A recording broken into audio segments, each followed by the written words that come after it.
TellyCast, the TV industry news review. Hi, I'm Justin Crosby, and welcome to this week's TellyCast. We're back in France this week for Sunnyside of the Dock, where factual TV producers, distributors and networks are coming together to pitch new projects and find co-production partners for tomorrow's documentaries. My guests on the show are Mikael Osterby from Swedish public broadcaster SVT and Krishan Arora, consultant for SBS Australia. They're coming right up on this week's TellyCast. My first guest on this week's Sunnyside of the Dock special, and indeed we're sat literally on the dock of the bay, aren't we, Krishan? It's Krishan Arora, international content consultant for SBS Australia. Welcome to TellyCast, Krishan. Hi, very nice to be here. As you say, sat on the dockside in lovely La Rochelle. Yeah, it's beautiful. You know, it's common to all TV industry events, really. Sunshine and deck chairs. Yeah, exactly. What could be better? So, Krishan, tell us about your role for SBS. So you're an international content consultant. What does that consist of? I'm basically the international bit of SBS. We're Sydney-based with an office in Melbourne as well, or different offices in Melbourne. You know, that's where the channel is. But as a broadcaster, about 80% globally of all of the things that we show on the different channels and platforms are acquired, pre-bought, co-produced with other parts of the world. You know, there's American content, there's a lot of UK content, and then there is everywhere else, particularly in Europe, because what we're trying to do on SBS is show programmes, and we would say the best of programming from the places that our audience comes from. And we have big Italian audiences, Italian people of Italian heritage in Australia. There's a big French community in Melbourne in particular. Also in Melbourne, there's a large Lebanese community, you know, and we are doing our best to find quality programmes, in a way, whatever the genre, which both reflect that culture, but also speak to the whole of the Australian audience. It's quite ambitious, I guess. We've been going for 40 years, evolving the mission, I guess, but the principle remains the same. Australia's a multicultural society, it's a multilingual society. The television needs to reflect that, and that's what we try and do. Well, that's really interesting, because my assumption was always in Australia you'd probably be looking for mainly English-speaking content, and that would be the vast majority of the content. So can you give us a rough idea of what sort of content plays well on SBS then, when it comes to both genres, but also, you know, where it's made and where it comes from? Yeah, I mean, look, half of everything that goes out on SBS is in a language other than English. And when I say in a language, it means that we're showing original language with subtitles. So we have a World Movies channel with a lot of non-English speaking films. We have a drama. We show drama on the main channels, but we also show drama on a big VOD service, AVOD in fact, SBS On Demand. And that is all original language subtitles. You know, we're often not buying the dubs because we don't want people to buy the dubs. We want people to see them in the original language. So we're buying those German language or French or whatever language rights. When it comes to factual programs, that can be slightly more challenging if we were to buy something made in Germany about German history with entirely German-speaking experts. We do that.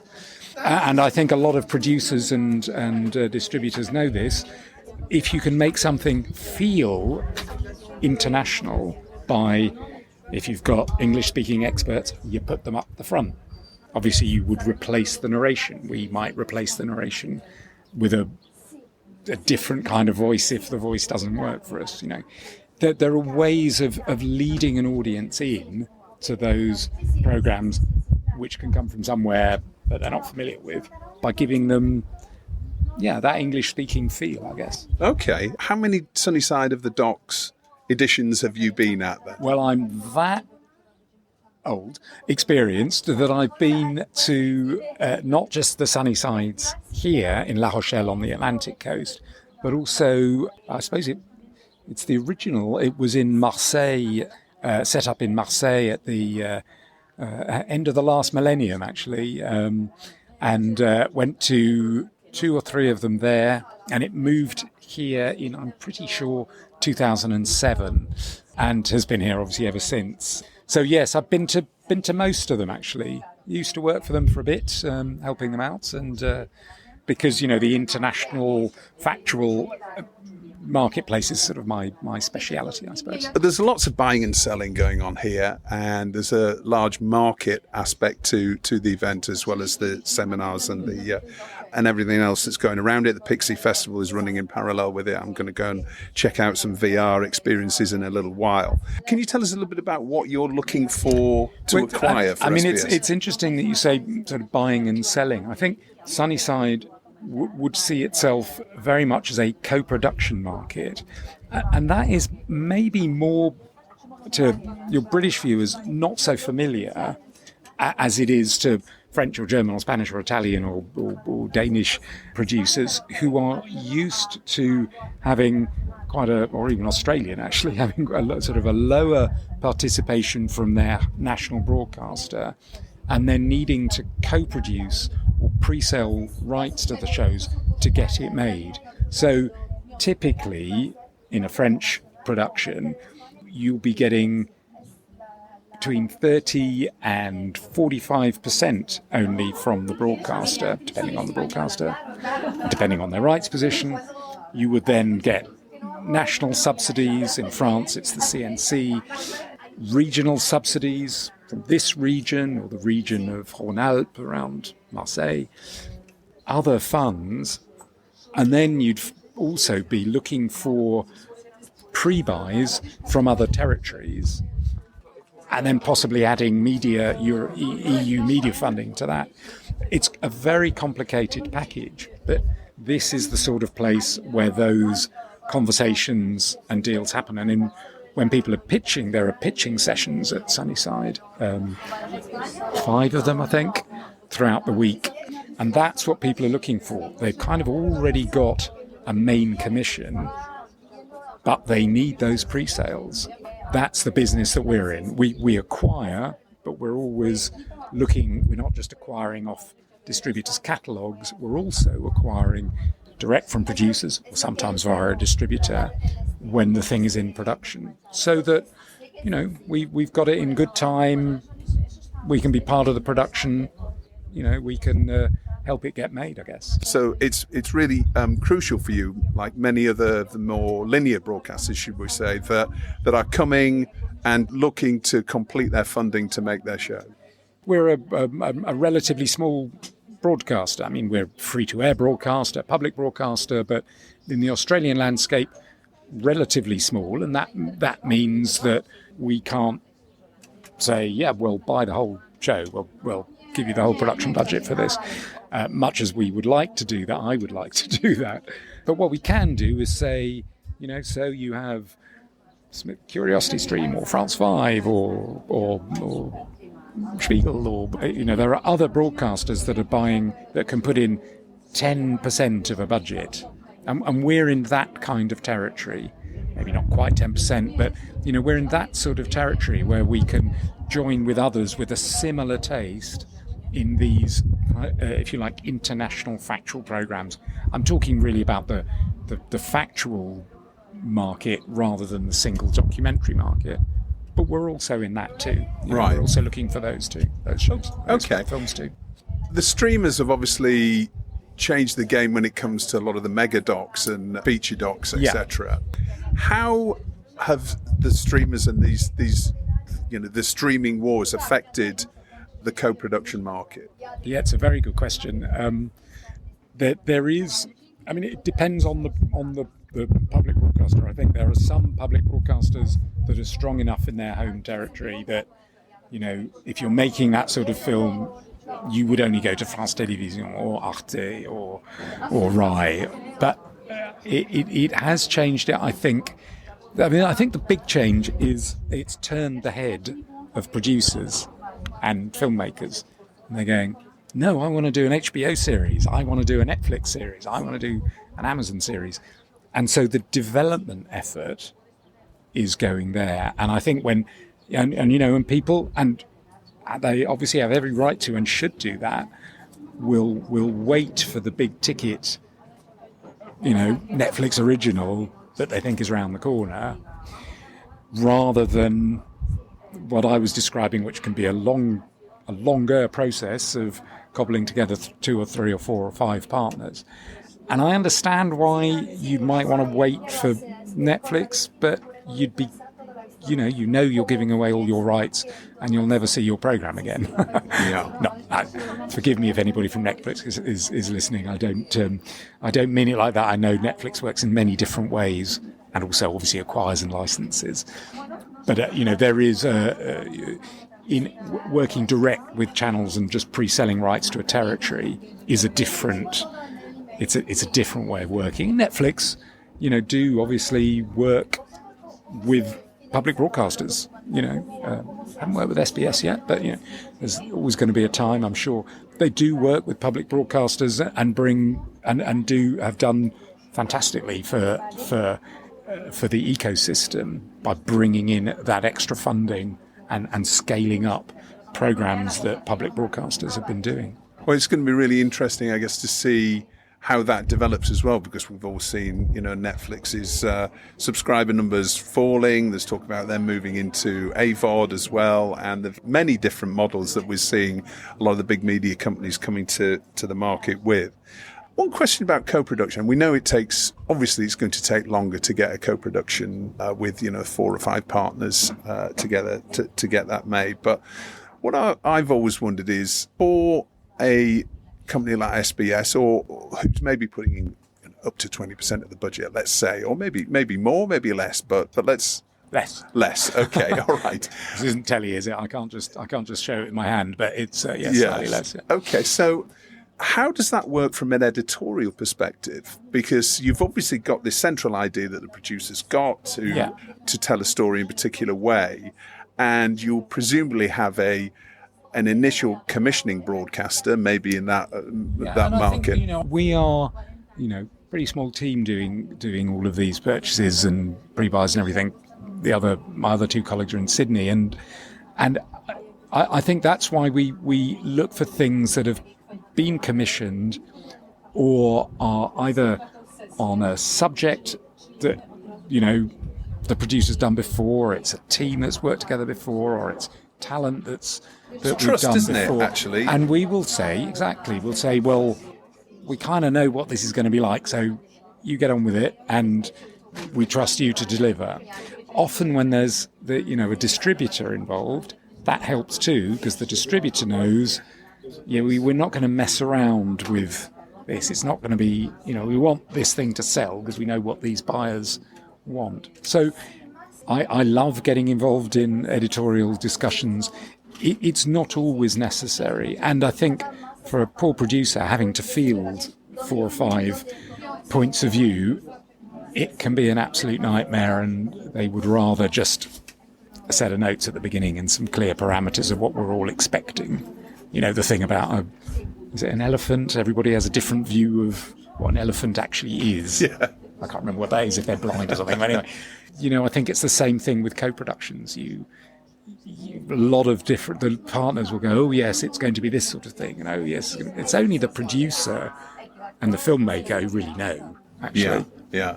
But as you say, if you've got an idea of perhaps what a particular commissioner at a particular broadcaster will want, and then you see the other partners involved and the producer and maybe the distributor, and that gives you the added level of comfort. You've got it. That's exactly how it works. We know there is, you'd call it a house style. It's almost a house tone, I suppose, for different broadcasters. Obviously, I don't know all of them, and they do change, and people can make very different films. But we have a sense of what works for our audience. We go for that. We can make mistakes like everybody, but in picking things, that haven't been made and trying to guess what they're going to be like on paper. But of course, we can make mistakes. But you have to have these open conversations with people, don't you? And I don't expect the producer to know what SBS is as a channel, or what we have, what our particular editorial mindset is.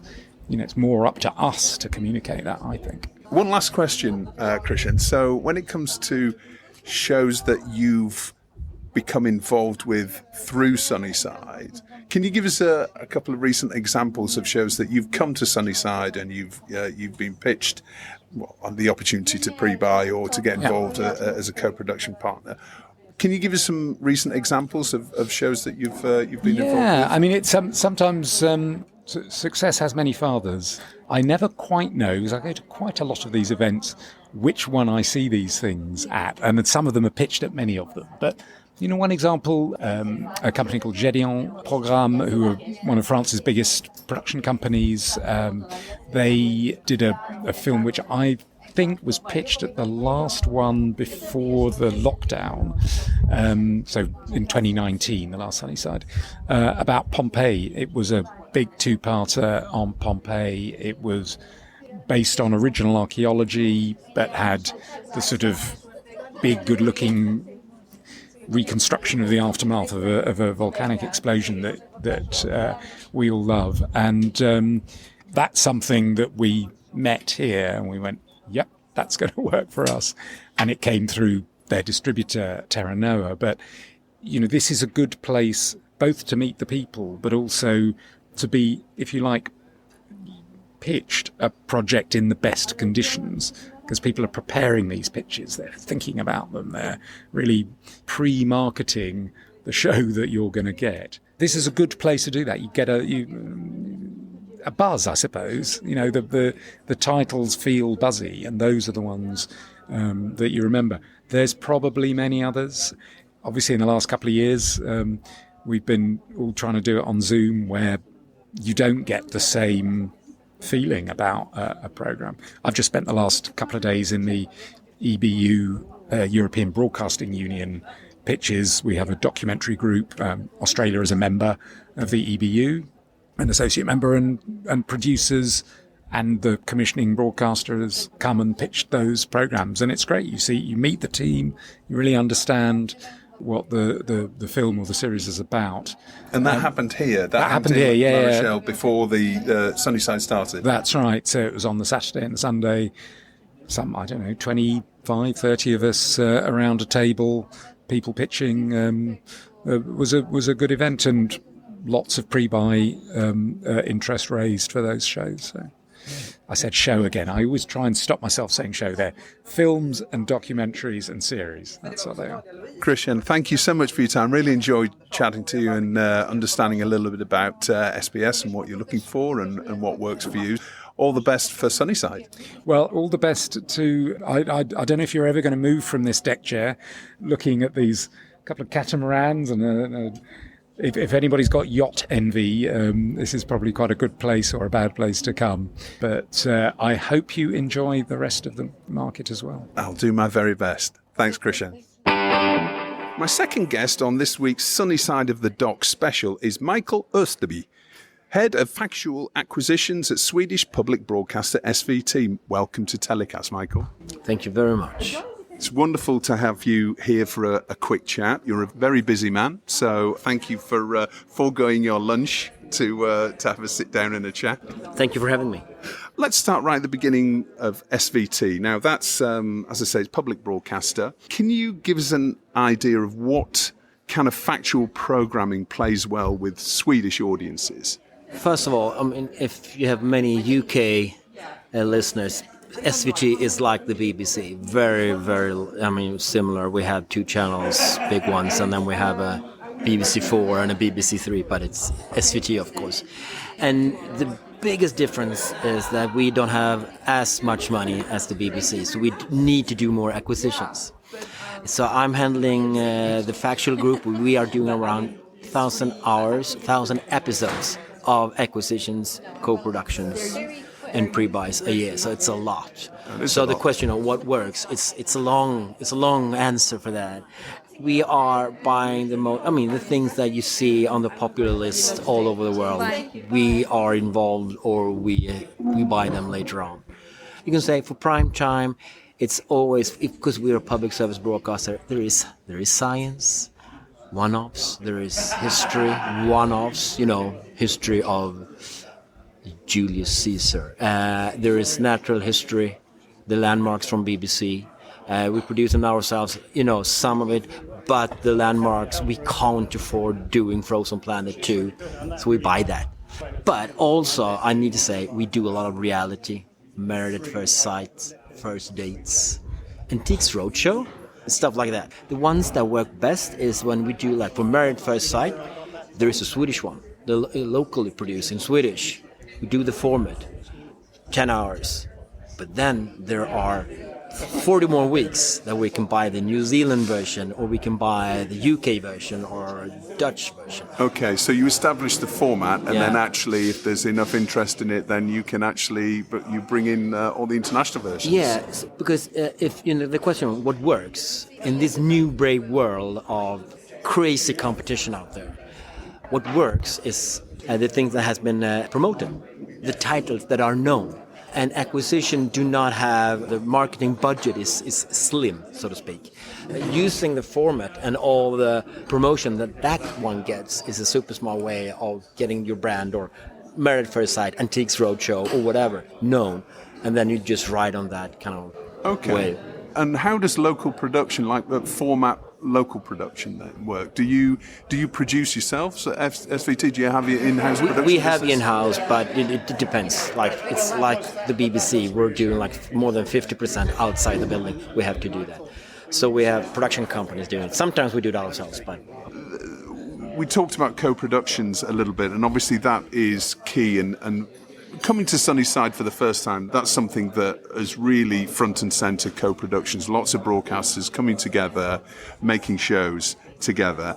And just yesterday, or this week, for listeners that are listening this on Thursday when we come out, you've just announced a major factual global co-funding initiative with 6 other broadcasters. Can you tell us a little bit about what that is and the thinking behind it? What it is that it's a joint venture, like a jury of everything, from Channel 4 to France Television to SVT, saying that, okay, let's bring in some money here. People can apply, and we will have a process, and we will, find the winner in December at World Congress.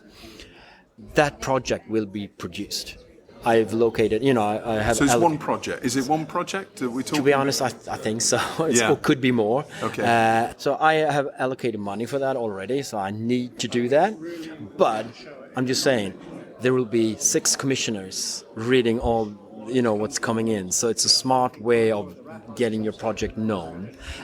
That's for the producers. For us, it's competition out there. We need the best projects, and for us, it's a way to make it easier for producers with great projects to talk to us, and we will, spread it to 6 commissioners at the same time. I think they're all public broadcasters, aren't they? Public broadcasters. Okay, and the list is France TV, CBC Canada, ZDF Germany, Channel 4 you mentioned, ORF in Austria, and ABC as well. So to me, that makes perfect sense. Everybody chips in. It's going to be presumably a budget that's on the same level as a major streamer might be able to stump up. That's the plan, yes. Okay. It's difficult enough getting a commission from one broadcaster.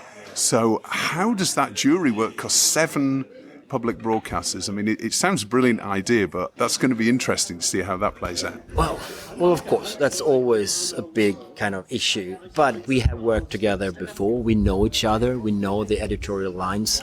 So we picked the channels with great concern.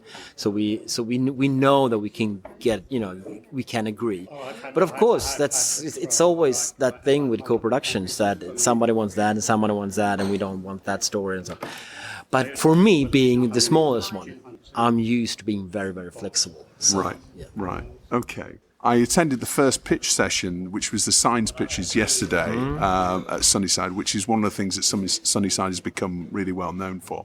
And that was really interesting, just listening to, I think it was Nova in the US, Channel 4, France TV, and a couple of other broadcasters being pitched what I thought were, fantastic projects, but it was just getting that consensus across those broadcasters was really interesting, and I can see there has to be something that is... Does it have to be globally significant, do you think? I mean, in terms, if it was a science project, for example, is it, for example, a new discovery in Pompeii, let's say, or a globally important discovery, science discovery or something like that? Is that the sort of thing that might have that commonality across all of those 7 broadcasters that would work? Yeah, seriously, yes, Yeah. I guess. It has to be of interest for their audience, and it can't be too local. I know we've already been getting some pitches, and I know they talked about it yesterday. It could be local, because one of my that been pitched is Viking women. Right. Okay. Yep. That's a very local story, But everybody is interested in Vikings, and if we have a Viking women story, what happened? She was a warrior, that could be shown all over the world. But of course, it can't be too niche locally, so it's going to be most certain global stories. But, you're in TV, when you hear that great story, even if it's about whatever, Japanese, small villages, but it's a great story, and then there's science there, and there's history there. And if you can find a title, that sounds interesting. Yeah. Yeah, well, that's another thing that I noticed yesterday. It was like, some of the commissioners talked about, well, if you spin it like this, then actually it grabs me much more for my audience, and it crystallizes the idea a little bit more. The title is kind of, well, I wouldn't say it's half the story, I'd say it's half. It's half. Yeah, because there's so many choices out there now. I mean, back in the days when we were big and everything was linear, when they were just sitting there, I had the biggest platform in Sweden. People just, millions of people just floated into my program. Wonderful. Now it's on the SVT Play, the online service. They have 1,000 choices when they have entered my platform. Before that, they have 10 platforms, Netflix or HBO or whatever. Title is super important. Yeah, it's like shorthand, isn't it? It's like a newspaper headline. Think about it like a newspaper headline. What's going to make you stop and read? And there was a famous newspaper quote. It's called like a toast dropper. If you're reading the newspaper in the morning and it makes you so incredibly excited, you drop your toast when you're reading it. That's the sort of thing we need seriously, to and of course, I'm a public service broadcaster. I will have feature documentaries, that will not make it big, but that are really important and relevant. Of course, we will have that. But for the majority of my programs, they need to find an audience because they are there to entertain or to be, So title is super important. Yes. Yeah. Okay. Well, that's one big tip for everybody to think about your title. Thinking about outside of this co-production initiative, for SVT principally, you're looking for pre-buys, acquisitions and co-productions. You work in all of those 3 areas. Can you give us an idea of, what the balance is between those 3 when you're acquiring content? Acquisitions is the big part. Absolutely. I'm doing 1,170 episodes last year. 80%. Right. But I'm saying perhaps 70 because a lot of the pre-buys, which is the next big thing, are series that we know. We're series second, third series. We pre-buy and pre-buy and pre-buy. So it's a lot of, for going in for Married at First Sight. We talked about that earlier. We pre-buy them. But co-productions, that's the big money, and everybody wants to be a co-production. We are not doing that many. So I'll do around 100, 200 pre-buys and perhaps 20 to 40 co-productions. Sometimes I call it co-finance, meaning I pay like 10 or 20% of the budget, but I don't produce. I don't have a production company connected to it. If not, I need to because the French people I work with need a Swedish company doing something for some funding. Then we do it. So it's complicated, but acquisition is the big part. And, it's also the easiest part because then you can watch the program. But these days, when it comes to acquisition, most of the stuff has been bought.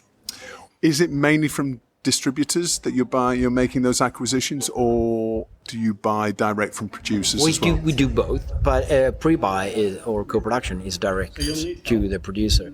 Acquisition is mainly from a distributor. Yeah. Well, it happens. But I also have to say, because you were talking about how do you agree with 7 broadcasters. SVT, we are Sweden small, 10 million people. So what we do to make it work to our Swedish audience is that we ask for editing rights. I will be paying you acquisition fees, but then I'll spend more money on making a 3-hour documentary into 1 hour. And then I exchange some of the experts to Swedish ones. And I have localizing it. I'm localizing. So that's a way for me to do that. Also, another story that perhaps we were doing the global doc. We have a similar thing going on in Sweden and in Scandinavia. It's not a jury. We don't have any funds, but we call it Scandinavian one-stop shop. If you're a producer, say you want some money, but you don't want to make 4 or 5 calls to Wiley, DR, NRK, and SVT. You call me, or you call the person at DR, Anders. Perhaps it's Frederick at NRK that You make that call, you say, would you be interested? And Frederick calls me. And then we meet every week and talk about the projects that we've been pitched. So we can spread the word and be fast and quick. Because now, the competition is global. So we need to be bigger.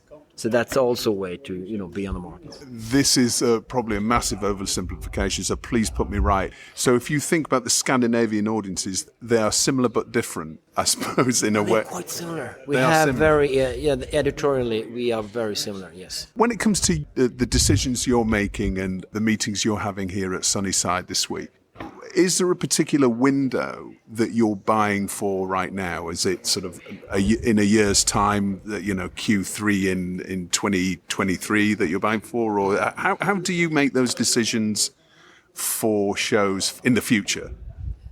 Most of this fall is full, so we're buying for next year. If you're in the natural history business, we are pre-buying for 25. The production takes so much longer. So, but I'd say no. But I'm open for. But if you have something that's really good, I could put it. It could be for August this year. If you have something on Tutankhamun for November, I'd love that. I'm sorry, we just closed on Munich, the 50 years of the Olympic. It just happened now. So we are a few weeks from now with a few of them, because you need to be able to say which one will be the best one. And then we're, natural history is 3 years ahead. So that's the time span. Right. We're here pretty much in most parts of the world, not all. Pandemic is the worst of it, hopefully, touch wood. There's some wood there. I'm just touching that for the listeners. Obviously, there was a certain amount of disruption, less so in factual, but in some areas of factual, it was really hit, like natural history, for example. How has that affected your programming decisions over the last year? And is it still affecting your programming decisions now? When it happened, there was a lack of programs. We had to do something, and then we started to. So that happened. How did you deal with that? What we did, which actually is interesting, because what we did, we thought nobody can travel, so we went back. I'm a public service broadcaster. I haven't been buying, like those daytime travel shows. So I did that. So, you can't travel now. So we had this. The marketing was like, SVT takes you out traveling. Traveling from your sofa something like that. So we started buying that. We haven't been buying that for a long time. And that worked really well. And we thought just a pandemic thing, okay? But it's been continuing, and it works really well on the iPlayer. So now we're actually, so when you ask me, has that affected me in any way? Yeah, we're actually looking for warmer, kind of friendlier programs about traveling. Okay, so friends traveling, maybe whatever travel experiences or spins on the and it doesn't, very, very kind of commercial. It doesn't have to be, welcome to the Museum of Louvre. No, hey, let's have a sangria in the sun. That kind of works really well for us. We are looking for the characters that you want to travel with. because that's the thing. You need to find that person, that personality that you want to spend time with. And do they already have to be known to a Swedish audience? No, I mean, because we haven't been buying them. We could, go for a hostile takeover and buy our local competitors. But no. So right now, I mean, we tried Gino. I think he's on the UK TV. That's right. Did well. Julia Bradbury. Yep. Worked. For instance, and they were just engaging personalities that translated to a Swedish audience. I mean, the last time we did was with Michael Palin back in the, was that 19s or 10 years ago or something like that. Yeah. Then we stopped, but now we're back. All right, that's interesting. Well, anybody listening who's got some travel programming, then Michael might be your man. But the thing is also what's happening right now, it's not about the pandemic. It's about how the TV business has changed, because on linear, everything had to be warm and nice and cozy, okay? And public service is more assertive.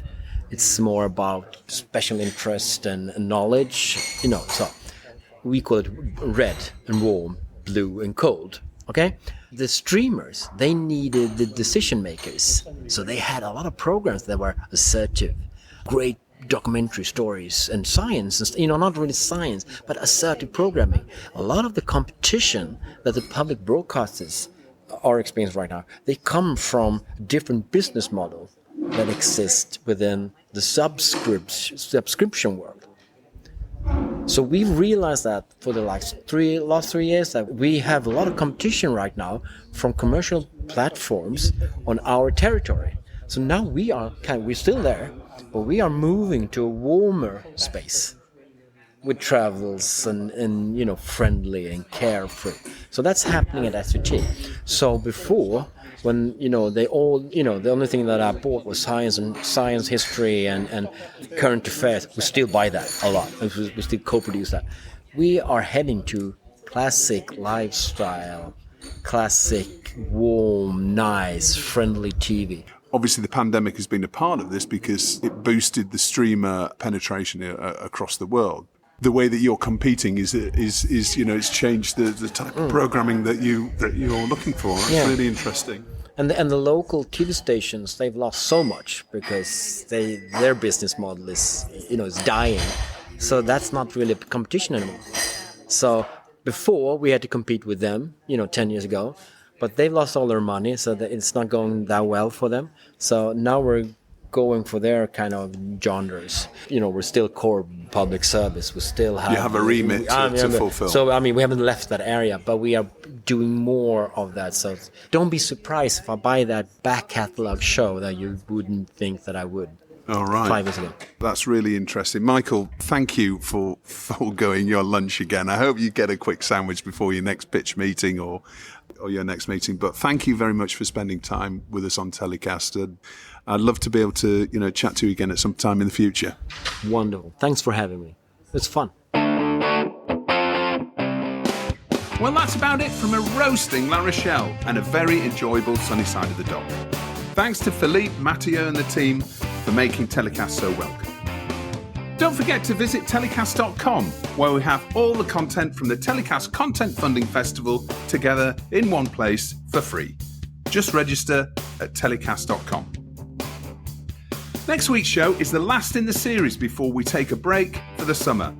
And we're back in France and back in Cannes for the Cannes Lions Festival of Creativity. Until next week, as always, stay safe